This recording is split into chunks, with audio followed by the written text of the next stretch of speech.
There is something magical about a physical book, the experience of reading it. It might just be the weight of holding the book in my hands. It could be the feel of the wood pulp on my fingers, or the smell of the ink on the page.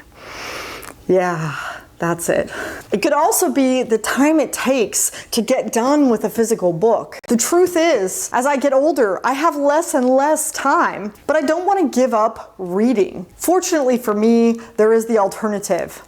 Audiobooks. Today I want to talk a little bit about audiobooks and give you a broad overview of the science of audiobooks. I want to talk to you about how to train your brain to understand audiobooks, what makes a good audiobook, where you can find them, and more. So let's address the elephant in the room. Audiobooks aren't as good as reading, right? I mean, everyone knows that they're cheating.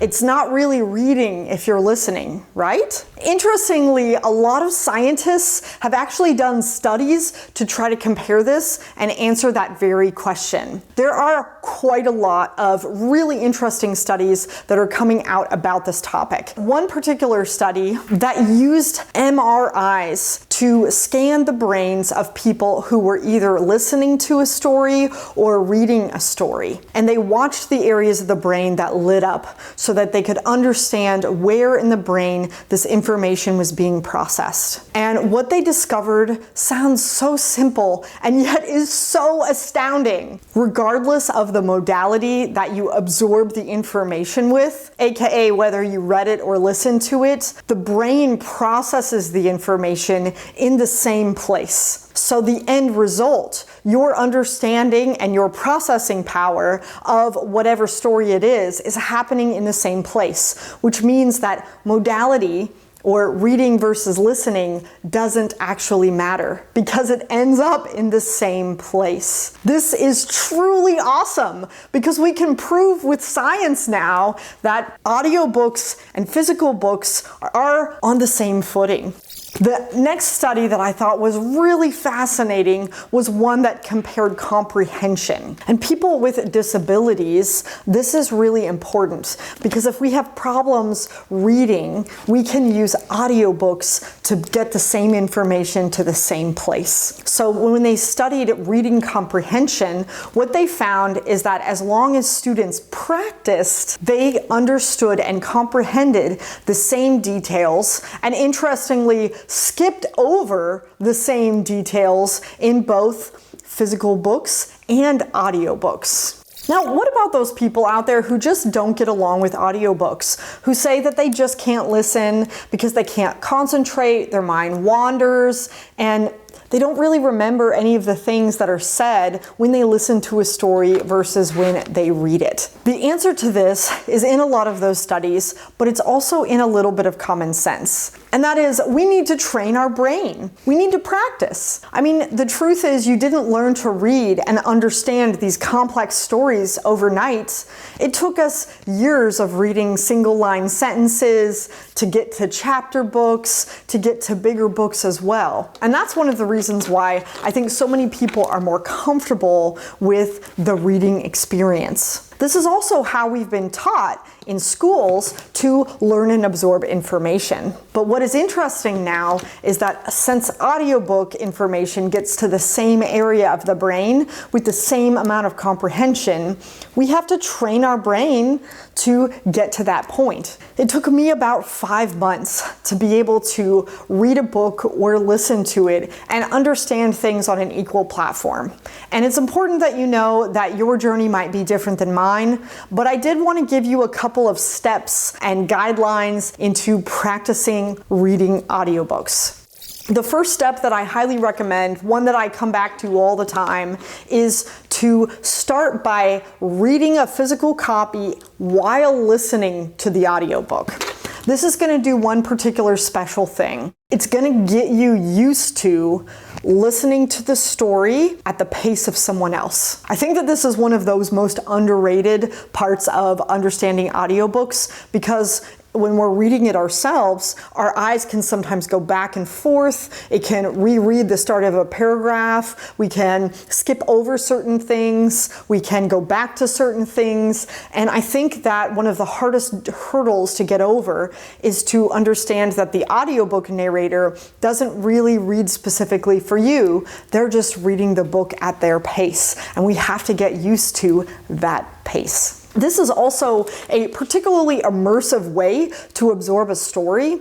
So if you're having a really hard time with a particular story and you really want to get through it, this is a really good way to understand high-level concept books or books that are particularly difficult, because the narrator will push you through the hard parts, but you will absorb a lot more with the physical books because we've had more practice. So this, I think, is a really good step in understanding audiobooks. The next one is letting go of that physical copy and practicing listening to something short. Now, if you're not sure what to listen to, I would recommend something 4 hours or less. That would be something that is considered a novella. If you need some recommendations, I have entire videos dedicated to my top 10 sci-fi novellas and my top 10 fantasy novellas videos. Go check those out if you need to. Those are always really good places to start. Remember that you need to be patient with yourself, and just listening to 1 or 2 novellas doesn't mean, oh yeah, great, I'm fine. Remember that this is going to take a little bit more time than you want it to. The next step is listen to a book that is a reread, that is one of your all-time favorites. One of those books that you already know all of the events, but you know and love so much that it will keep you entertained and it will prevent your mind from wandering. It'll also make it to where if you miss a couple of details or a certain line or paragraph, it's not a big deal. It'll let you relieve some of that anxiety of trying to understand every single sentence spoken. I think that these 3 steps are really good places to start for training your mind to appreciate and understand and absorb stories as an audiobook. Now, I do have to give you a couple of warnings and some newbie mistakes that I still make. I think that the number one reason why people say that their mind wanders is that we are over multitasking. I'm trying to listen to an audiobook while having a fight with my boss over text, while driving in a city and getting lost. Not a good time to listen to an audiobook, right? We don't want people in danger while I'm trying to listen to this audiobook. I would highly recommend starting with listening to an audiobook by getting your body active, but also being in a safe place for autopilot. And that means doing something like going out on a walk and listening to your book then, or maybe going to the gym and walking on the treadmill or doing the bicycle, or getting your body moving in some way, but having enough time and energy dedicated to listening and paying attention to something else. Another really good option is to do it when you're doing chores that don't require a whole lot of brain power, like folding laundry, or when you're taking a shower, or maybe even something like preparing a meal if you're comfortable with that. Remember, don't do too many things at once. You need to practice focusing on the story and letting yourself getting immersed into that story before you're going to be able to multitask with it. Next is this concept of not focusing on every single detail or word spoken. To be honest, while I appreciate world building as much as the next person, there are tons of details when I read a book, even one that I love, that I miss. And that's true with audiobooks as well. So don't focus on every little tiny detail. Don't worry. If you get to a place where you've wandered, keep listening to the story and see if you can kind of figure it out based on context clues. This will help teach your brain to refocus on the audiobook. However, if you get to a place in the plot where you're not exactly sure how the character got there, you are going to need to rewind. Luckily, you're able to do that because it's an audiobook, right? I have a rule that I don't rewind more than twice in one particular sitting. If I have to rewind multiple times because I'm still not understanding that particular spot, I have to face facts. I'm not focusing on this book right now, and I need to put it down, turn it off, and either listen to something else pick up a different book, music, or I need to just focus on the task at hand because I'm just too distracted to listen to the full book. Lastly, you need to be picky about which audiobooks you pick up, especially as a beginner. What makes a good audiobook is a very subjective thing, but almost all of them are going to have 2 or 3 things in common. The first is you need to pick up a book that you can enjoy. The next is that you need to pick up a book that you can understand. Some people out there are going to be audiobook savants, and they're going to pick up Peter Watt's Blind Sight first time ever, and they're just going to get every detail.